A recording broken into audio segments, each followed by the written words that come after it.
ఈ ప్రాంత అల్లూరు సీతారామరాజు జిల్లాలోని ముఖ్యంగా పాడేరు, అరకు ఈ నియోజకవర్గాల్లోని ప్రజల యొక్క తీవ్రమైనటువంటి ప్రతిఘటనతో బాక్సైట్ తవ్వకాలను ఆ రోజు ఆపేసి ఇక మేము చెయ్యమని చెప్పి ఆ రోజు ఉన్నటువంటి ప్రభుత్వాలు హామీ ఇచ్చే 2019లో అధికారికంగానే జీవో కూడా ఇష్యూ చేసింది. దీన్ని ఇక్కడ విత్డ్రా చేసుకుంటాం.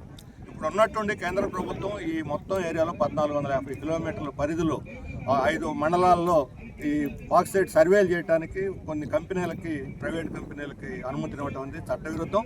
కేంద్ర ప్రభుత్వ మైనింగ్ డిపార్ట్మెంట్కి షెడ్యూల్ 5 ప్రాంతంలో ఇక్కడ 170 యాక్ట్ ఉంది, పెసా యాక్ట్ ఉంది. దీన్ని కాదని డైరెక్ట్గా మైనింగ్ డిపార్ట్మెంట్కి ఎలాంటి అధికారం లేదు.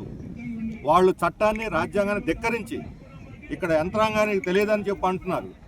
మరి యంత్రాంగానికి తెలియకుండా చట్టాన్ని ధిక్కరించి హైదరాబాద్ నుంచో లేకపోతే ఢిల్లీ నుంచో సర్వే ఏజెన్సీలు వచ్చి రహస్యంగా రాత్రిపూట డ్రోన్లు పెట్టి ఎలా సర్వే చేస్తారు? ఈ పరిపాలన ఉందా లేదా?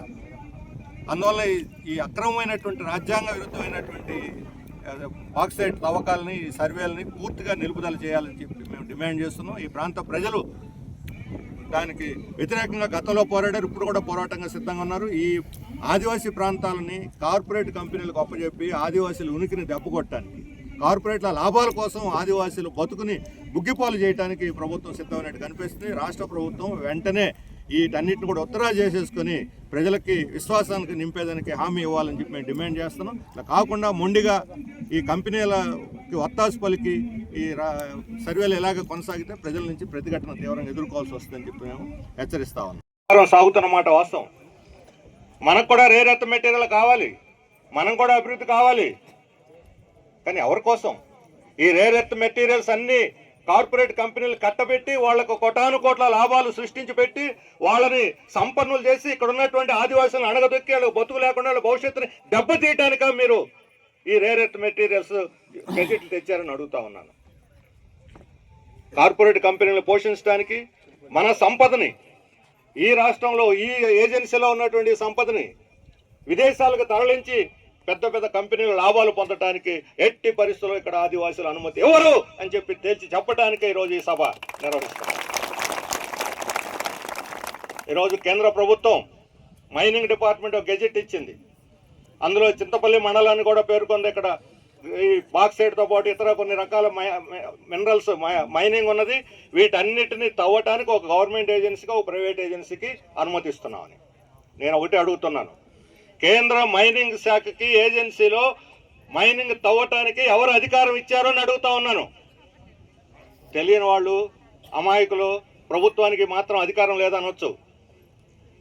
ఇక్కడ ఉన్నటువంటి ప్రతి ఒక్కళ్ళకి తెలుసు, రాజ్యాంగంలోని 5వ షెడ్యూల్లో ఏజెన్సీ ఉన్నది. మన సీతంపేట నుంచి అటపాక వరకు ఉన్నటువంటి 3-4 జిల్లాల పరిధిలో ఉన్నటువంటి ఈ ఏజెన్సీ యావత్తు 5వ షెడ్యూల్లో పరిధిలో ఉన్నది. ఇది మీకు తెలుసా అని నేను అడుగుతా ఉన్నాను రాష్ట్ర ప్రభుత్వాన్ని. ప్రజలకు తెలియకుండా రహస్యంగా ఏ రకంగా మీరు సర్వేలు చేస్తారని అడుగుతున్నాను. దీని కస్టోడియన్ ఎవరు? 5వ షెడ్యూల్ ప్రకారం గవర్నర్ దీనికి కస్టోడియన్. మరి గవర్నర్ పేరుతో ఏమీ రాలేదు. రాష్ట్ర ప్రభుత్వానికి తెలియదా? కేంద్రం ఇస్తుంది, మీరు అమలు చేసేస్తారా గుడ్డిగా? కేంద్ర ప్రభుత్వానికి చెప్పాల్సిన బాధ్యత మీకు లేదా? రాష్ట్ర ప్రభుత్వానికి అడుగుతున్నాను. మేము 2019లో దీన్ని ఉపసంహరించుకున్నాం. ఇప్పుడు ఈ మైనింగ్ శాఖ అధికారం లేదు, రాష్ట్ర ప్రభుత్వానికి ఉందా లేదా అని అడుగుతా ఉన్నాం. ఏం చేస్తున్నారు? అందరికి తాకిదులు పంపారు.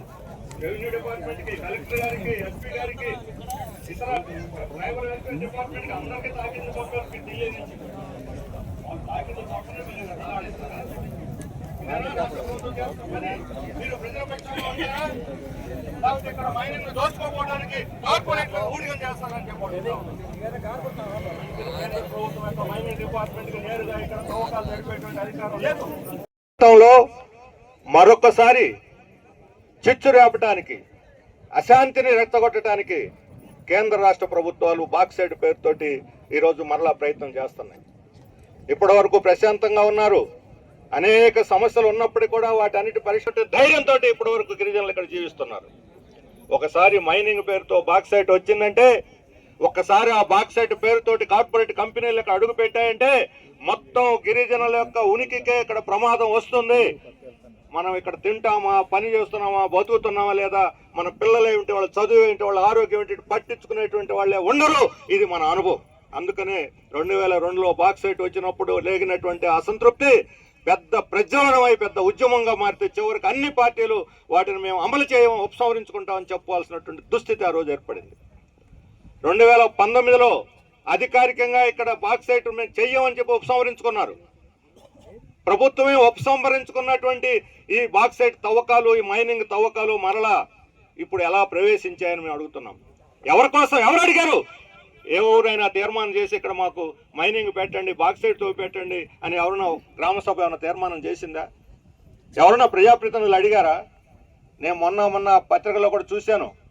ఇక్కడ జడ్పీ సమావేశాల్లో, మండల సమావేశాల్లో ఇక్కడ వద్దు, మైనింగ్ వద్దు అని చెప్పి తీర్మానాలు కూడా చేసి, మరి ప్రజలు వద్దు అంటూ ఉంటే, మమ్మల్ని ఇలా బతకనివ్వండి ప్రశాంతంగా చెప్పి ప్రజలు ఘోషిస్తూ ఉంటే, వీళ్ళ ఉనికిని దెబ్బ కొట్టే విధంగా ఈరోజు కేంద్ర రాష్ట్ర ప్రభుత్వాలు ఎవరి కోసం ఈ మైనింగ్ని చేపట్టాయి? విదేశాల యొక్క కార్పొరేట్ కంపెనీల కోసం కాదని అడుగుతున్నాం. ఈరోజు